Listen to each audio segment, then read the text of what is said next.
యేసయ్యా నన్ను కోరుకున్న నిజ స్నేహితుడా, నీ యౌవన రక్తము కార్చి నీ ప్రేమ ప్రపంచములో చేర్చినావు. యేసయ్యా నన్ను కోరుకున్న నిజ స్నేహితుడా, నీ యౌవన రక్తము కార్చి నీ ప్రేమ ప్రపంచములో చేర్చినావు. నిన్ను వీడి జీవింపనా తరమ, నిన్ను ఆరాధింపనా బలమ, మది మందిరాన కొలువైన నావరమా. నిన్ను వీడి జీవింపనా తరమ, నిన్ను ఆరాధింపనా బలమ, మది మందిరాన కొలువైన నావరమా.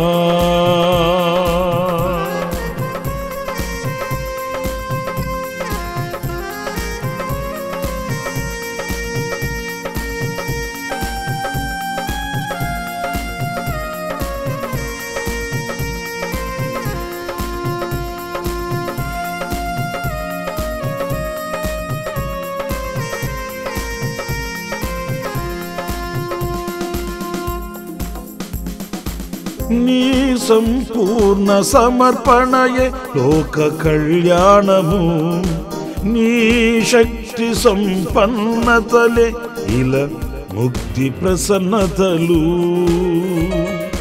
నీ సంపూర్ణ సమర్పణయే లోక కళ్యాణము, నీ శక్తి సంపన్నతలే ఇలా ముక్తి ప్రసన్నతలు. మహనీయమైన నీ పవిత్రతను నా జీవితమంతయు ఘనముగా ప్రకటింతును. యేసయ్యా నన్ను కోరుకున్న నిజ స్నేహితుడా, నీ యౌవన రక్తము కార్చి నీ ప్రేమ ప్రపంచములో చేర్చినావు.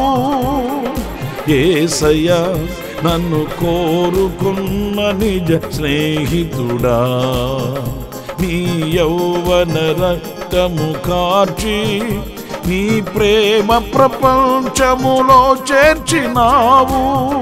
నిన్ను వీడి జీవింపనా తరమ, నిన్ను ఆరాధింపనా బలమ, మది మందిరాన కొలువైన నావరమా.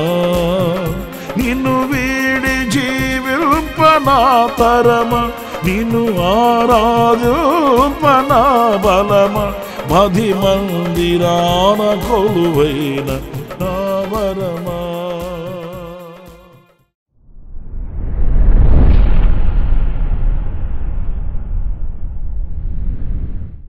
Praise the lord. ప్రభు అయిన యేసుక్రీస్తు నామంలో మీ అందరికీ మా హోసన్నా మినిస్ట్రీస్ తరపున హృదయపూర్వకమైన వందనాలు తెలియపరుస్తున్నాను. ఈ దినమంతా విశేషమైన కృప నా దేవుడు మీకు అనుగ్రహించునుగాక. ప్రియులారా, పరిశుద్ధ గ్రంథంలో ఈ రోజున 61వ కీర్తన 2వ చరణాన్ని నేను చదువుతున్నాను. నా ప్రాణము తల్లడిల్లగా భూదిగంతముల నుండి నీకు మొరపెట్టుచున్నాను.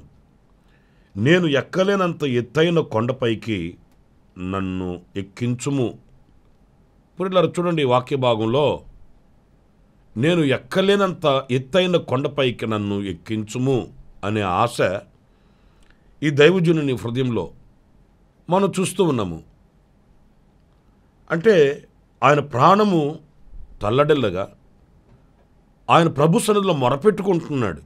వాస్తవానికి ఏదైనా శోధనలు, శ్రమలు, ఇబ్బందులు మనకు కలిగినప్పుడు ఆధ్యాత్మికంగా మనం కృంగిపోవడం, దిగజారిపోవడం, అనర్థాలని ఆలోచించుకోవడం ఇలాంటివి సర్వసాధారణంగా జరుగుతూ ఉంటాయి. ఈ శోధనలు, వేదనలు, బాధలు ఇలాంటివి కలిగినప్పుడు విశ్వాసమందు కూడా పట్టు కోల్పోతూ ఉంటాము. కానీ ఈ దైవజనులలో ఉన్న విశేషత ఏంటంటే ఆయన ప్రాణము తల్లడిల్లిపోతుందట. అంటే దేని చేతనో ఆయన కృంగిపోతున్నాడు. కానీ ఆ స్థితిలో ఒక ఉన్నతమైన స్థానానికి వెళ్ళాలని కోరికను ప్రత్యక్షపరుస్తున్నాడు. ఇది చాలా విశేషమైనదండి. ఎందుకంటే మనుషులుగా కొన్ని అనుభవాలు మనం భరించలేము, మనం సహించలేము. వాటిని ఎదుర్కొనే శక్తిని మనం కోల్పోతూ ఉంటాము. కానీ ఆ స్థితిలో కూడా బలాన్ని పొందుకొని, కృపను అందుకొని, ఇంకాస్త నేను ఉన్నత స్థితికి వెళ్ళాలి, ఎత్తైన కొండను నేను చేరుకోవాలన్న కాంక్ష కలిగి ఉండడం నిజంగా ఇది చెప్పుకోదగిన విషయం అండి. ఉన్న స్థితిలో నుంచి దిగజారిపోయే వాళ్ళని చూస్తున్నాం. కానీ మరి తల్లడిల్లిపోయే అంత అనుభవాలలో కూడా ఆ ఉన్న స్థితిలో నుంచి పైకి వెళ్ళడం, ఉన్నతంగా ఎదగడం మన పితరుల యొక్క జీవిత అనుభవాలలో ఎన్నో శ్రేష్టమైన విషయాలు మనం నేర్చుకుంటామండి. వాళ్ళు పుటమ వేయబడుతున్నప్పుడు అగ్నిలో, శోధనల చేత పరీక్షింపబడుతున్నప్పుడు వాళ్ళు ఆ శోధనల వైపు, శ్రమల వైపు, వాళ్ళకి ఎదురైన అగ్ని వైపు వాళ్ళు చూడలేదు. కానీ వాళ్ళు ఉన్నతమైన ఆధ్యాత్మికమైన స్థితిని వాళ్ళు అనుభవిస్తూ వచ్చారండి. ఈ రోజున నా ప్రియమైన సహోదరులరా, ఈ ఆత్మీయ పోరాటంలో, విశ్వాస యాత్రలో కొనసాగించబడుతున్న మనము కూడా మానవ జీవితంలో ఎన్నో ఆటుపోట్లు వస్తాయి, ఎన్నో అవాంతరాలు, అభ్యంతరాలు కలుగుతాయి. కొన్ని మన మనసును వేధించే శోధనలు మన మనసుని కృంగదీస్తాయి. కానీ ఆ స్థితిలో మన బలహీనులమై ఆధ్యాత్మికంగా కృంగిపోకూడదు. కానీ ఆధ్యాత్మికంగా ఒక నూతనమైన బలాన్ని మనం పొందుకోవాలి. ఉన్నతమైన ఆధ్యాత్మికమైన స్థితి కొరకు ప్రార్థన చేసి ఆ శిఖరానికి ఎక్కగలిగిన ఉన్నతమైన బలాన్ని మనం పొందుకొనవలసి ఉంటుందండి. చూడండి, ఎక్కలేనంత ఎత్తైన కొండకు నన్ను ఎక్కించమంటున్నాడు. ఆ అనుభవాలు ఎలా ఉంటాయంటే, ఒకరోజు యేసుక్రీస్తు పేతురును, యాకోబును, అతని సహోదరుడైన యోహానును వెంటబెట్టుకొని యేసుక్రీస్తు ఒక ఎత్తైన పర్వతం మీదకి తీసుకుని వెళ్ళాడండి వాళ్ళని. మీరు ఈ మాటల్ని మత్తయి సువార్త 17వ అధ్యాయం మొదటి వాక్యాల్లో మీరు చూస్తారండి. 6 దినములైన తర్వాత యేసు పేతురును, యాకోబును, అతని సహోదరుడైన యోహానును వెంటబెట్టుకొని ఎత్తైన ఒక కొండ మీదకి ఏకాంతముగా పోయి, ఎత్తైన ఒక కొండ మీదకి వారిని తీసుకొని ఏకాంతంగా ఆయన వెళ్ళిపోయాడట. ఎందుకంటే ఆయనకి ఎదురవుతున్న పరిస్థితులు అలా ఉన్నాయి. ఆయన ఎదుట ఉన్న బృహత్తరమైన కార్యం అలా ఉంది. ఆయన భుజస్కంధాల మీద ఉన్న భారం అంత గొప్పది. ప్రియులారా, ఆ పరిస్థితుల్లో ఆయన ఒక ఎత్తైన పర్వతం మీదకి ఏకాంతంగా ఆయన వెళ్ళిపోయాడట. నాకు ఆశ్చర్యం అనిపించింది. ప్రార్థన చేసుకోవడానికి, ఏకాంతంగా గడపడానికి ఇంత ఎత్తైన కొండను ఎక్కి రావాల్సి వచ్చిందా, అంత అవసరమా అని అనుకుంటే అది ఆధ్యాత్మికమైనటువంటి శక్తిని పొందుకున్న వారికే తెలుస్తుందండి. ఇక లోకానికి, లోక కార్యకలాపాలకి, లోక సంబంధమైన విషయాలకి నాకు ఇక సంబంధం లేదు అన్నట్లుగా దేవునితో ప్రశాంతంగా, ఏకాంతంగా గడిపే ఒక ఉన్నతమైన అనుభవం అండి. ఇక్కడ మీకు ఇంకో మాట కూడా చెప్తాను. అక్కడికి వెళ్ళి ఆయన ప్రశాంతంగా నిద్రపోలేదు. అక్కడికి వెళ్ళి ఆయన వారి ఎదుట రూపాంతరము పొందెను. ఆయన ముఖము సూర్యుని వలె ప్రకాశించెను, ఆయన వస్త్రములు వెలుగు వలె తెల్లని వాయను. ప్రియులారా, చూశారండి, ఆ ఎత్తైన అనుభవం ఏం చూపిస్తుందంటే రూపాంతరపు అనుభవం. ఆయన ముఖము సూర్యుని వలె ప్రకాశిస్తుంది, ఆయన వస్త్రములు వెలుగు వలె ప్రకాశిస్తున్నాయి.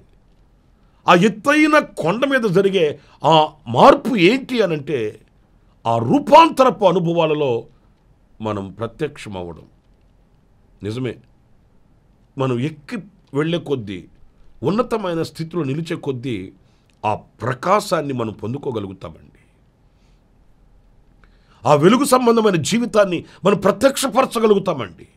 ఆ సూర్యుని వలె ప్రకాశించుచున్న అనుభవాల్ని మనం అనేకులకు ప్రత్యక్షపరచగలుగుతామండి. ఎప్పుడు అనంటే ఆ ఎత్తైన అనుభవానికి ఎక్కి వెళుతున్నప్పుడు. కానీ ఈ రోజున ఆ దిగిపోతున్న అనుభవాలలో మనకున్న ప్రభావము, మనకున్న ప్రత్యక్షత, మనకున్న ప్రసన్నత అన్ని కోల్పోవలసి వస్తుంది. ప్రియులారా చూడండి, ఆయన శిష్యులను వెంటబెట్టుకుని అక్కడికి వెళ్ళి ఆయన రూపాంతరము చెంది ఆయనగా కాకుండా ఆయన ఒక మహిమాన్వితునిగా అక్కడ ప్రత్యక్షమయ్యాడు. అందుకే కాబోలు ఈ దావీదు నన్ను ఎత్తైన కొండకు ఎక్కించమని కోరుకున్నాడు. ఎన్నో శోధనలు, ఎన్నో బాధలు మనకు ఉన్నప్పటికీ కూడా ఆ ఆధ్యాత్మికమైనటువంటి ఉన్నత స్థితిని మనం కోరుకుంటే ఆ ప్రకాశమానమైన జీవితం మనకు కలుగుతుంది. ఆ యొక్క ప్రసన్నత మనకి కలిగిన వారమై ఉండగలుగుతామనే విషయాన్ని ఈ వాక్యం మనకు తెలియపరుస్తుంది.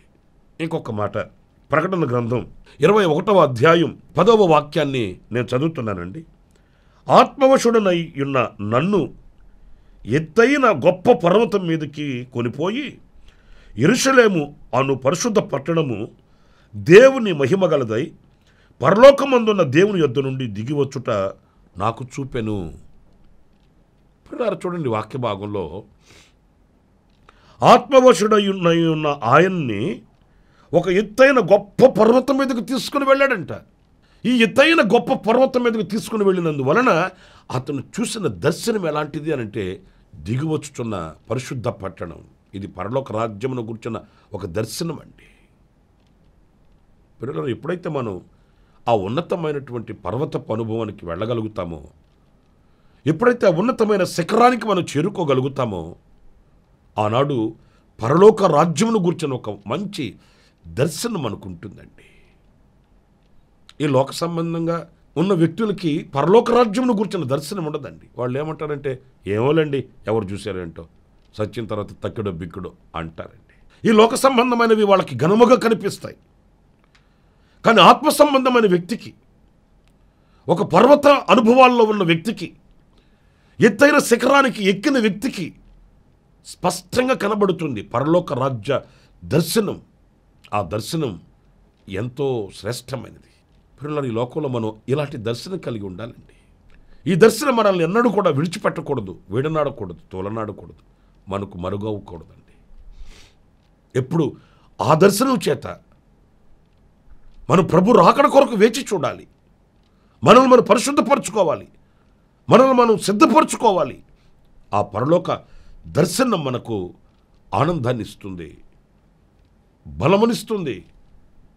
అంతేకాదు, సిద్ధపడే ఆ వివేకాన్ని మనకు అనుగ్రహిస్తుందనే విషయాన్ని మర్చిపోకూడదండి. కనుక లోకంలో ఎన్ని ఆటుపోటులు, ఎన్ని అభ్యంతరాలు మనకు ఎదురైనప్పటికీ ఎక్కి వెళ్ళాలి అనే ఆశ కలిగి మనం ముందుకు సాగుదాము.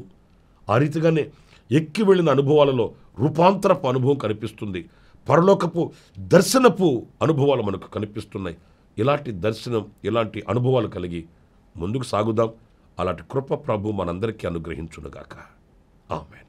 తలలు వంచండి, చిన్న ప్రార్థన చేసుకుందాం. కృపా సత్య సంపూర్ణుడా, జీవాధిపతి అయిన ప్రభువా, మీకు వందనాలు చెల్లిస్తున్నాను నాయన. ఆనాడు మా పితరుడైన దావీదు పలికినట్లు, నేను ఎక్కలేనంత ఎత్తైన కొండపైకి నన్ను ఎక్కించమని కోరుకున్నాడు. ఆ ఎక్కిన శిఖరపు అనుభవాలలో రూపాంతరము చెంది ఒక ప్రకాశమానమైన బ్రతుకు ఉంటుందని, పరలోక దర్శనము కలుగుతుందని, ఆ రీతిగా జీవించడానికి ప్రభువా మీరు మాకు కృపను అనుగ్రహించారు. మమ్మల్ని ఇంకను మీరు చేపట్టి నడిపించి ఆశీర్వదించండి, ఆధ్యాత్మికమైన బలమును ప్రసాదించండి.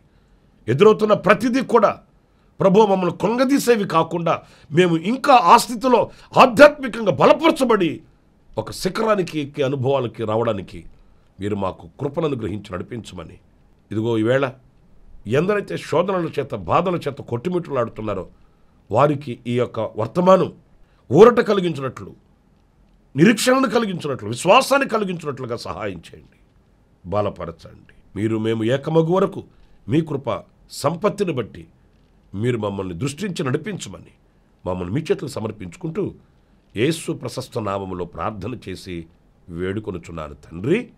ఆమేన్, ఆమేన్. ప్రభు మిమ్మల్ని ఆశీర్వదించి దీవించునుగాక. ఈ దినమంత విశేషమైన కృప నా దేవుడు మీకు అనుగ్రహించునుగాక. అలాగే ఎవరైనా జన్మదిన శుభవేడుకలు జరుపుకుంటూ ఉంటే నా దేవుడు నిండు ఆయుష్ను, ఆరోగ్యాన్ని, క్షేమాన్ని సమృద్ధిగా మీకు అనుగ్రహించునుగాక.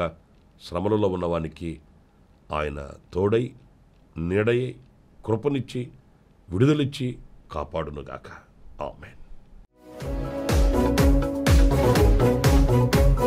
ప్రతిదినము ఈ అనుదిన కృపాను సందేశముల కొరకు, ఇంకా మరిన్ని ఆత్మ సంబంధమైన సందేశాల కొరకు ఈ మా యూట్యూబ్ ఛానల్ ను సబ్స్క్రైబ్ చేసుకోండి. Pastor Ramesh hosanna ministries.